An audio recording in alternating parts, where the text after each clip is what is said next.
Perkenalkan, saya Ilham Nugroho, CPNS Kota Bandung, peserta Latsar Pusdikmin Polri. Pada kesempatan kali ini, saya mencoba berbagi mengenai komitmen mutu. Komitmen mutu dibagi dua kata. Yang pertama, komitmen merupakan dedikasi atau kewajiban yang mengikat pada orang lain, hal tertentu atau tindakan tertentu. Komitmen berhubungan mengenai individu atau kelompok, sehingga menyebabkan adanya perjanjian dan menyebabkan adanya perbuatan. Sedangkan mutu adalah ukuran baik buruk yang dipersepsi individu terhadap produk atau jasa. Mutu berhubungan dengan standar, kelayakan, dan juga sifatnya. Apakah pelayanan, jasa atau barang yang kita berikan itu sesuai dengan standar, layak atau tidak didapatkan oleh publik, dan juga sifatnya baik atau buruk. Sehingga komitmen mutu merupakan pelaksanaan pelayanan publik dengan berorientasi pada kualitas hasil, dipersepsikan oleh individu kepada individu atau kelompok terhadap produk, jasa atau barang, di mana ukurannya nanti adalah baik ataupun buruk.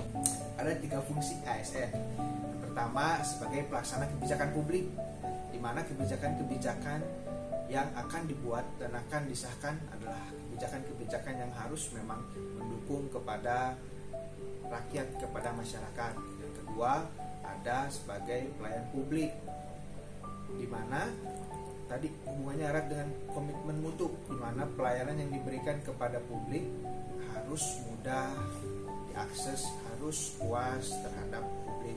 Yang ketiga, ada perekat dan pemersatu bangsa, di mana program-program kerja yang dijalankan oleh aparatur sipil negara adalah program kerja yang memang dapat menyatukan berbagai golongan. Selanjutnya, dalam melaksanakan tugas dan fungsinya, setiap aparatur mesti dilandasi oleh kesadaran tinggi untuk memaknai esensi komitmen mutu dalam memberikan pelayanan kepada publik sesuai dengan ketentuan perundang-undangan. Lalu ada beberapa prinsip komitmen mutu. Yang pertama, efektivitas, yaitu tingkat tercapaian target yang telah direncanakan, baik menyangkut jumlah maupun mutu hasil kerja. Sesuatu dikatakan efektif atau tidak adalah ketika kita sudah punya rencana, sudah punya target, jika tercapai sesuai rencana dan target yang tercapai, angkanya tercapai, maka akan dikatakan efektivitas. Tapi jika tidak sesuai rencana ataupun melampaui jauh dari nilai target, kurang, artinya perlu ada evaluasi lagi. Kedua, efisiensi, itu tingkat ketepatan berdasarkan sumber daya dan juga anggaran. Jangan sampai pelayanan yang diberikan itu membuang-buang, menghabiskan anggaran ataupun menghabiskan sumber daya di luar yang sudah direncanakan. Yang ketiga, ada inovasi, kegiatan yang meliputi seluruh proses menciptakan dan menawarkan jasa atau barang yang bersifat baru, di mana hal-hal yang diberikan pelayanan dan dulunya mungkin perizinan harus manual datang ke kantor, saat ini cukup perlu di pendaftaran secara online, mengurus izin secara online sehingga lebih mudah. Yang keempat, ada mutu. Apapun yang menjadi kebutuhan dan keinginan konsumen itu harus sempurna, sesuai terhadap persyaratan, sesuai juga terhadap spesifikasi. Selanjutnya ada karakteristik nilai-nilai dasar orientasi mutu. Pertama, komitmen bagi kepuasan pelanggan. Kita harus selalu menanamkan dalam diri kita ketika sedang melayani publik adalah tentang bagaimana caranya pelanggan merasa puas terhadap pelayanan kita. Yang kedua, cepat, tepat, dan juga ramah, dimana jangan sampai kita terlalu berlarut-larut dalam mengurus atau dalam memberikan pelayanan. Lalu juga jangan sampai kita itu cepat tetapi tidak sesuai, tidak tepat. Jadi kita harus cepat lalu tepat. Selanjutnya ada melayani dengan sepenuh hati. Jangan sampai ketika kita sedang melayani publik kita dalam keadaan sedang marah-marah gitu ya.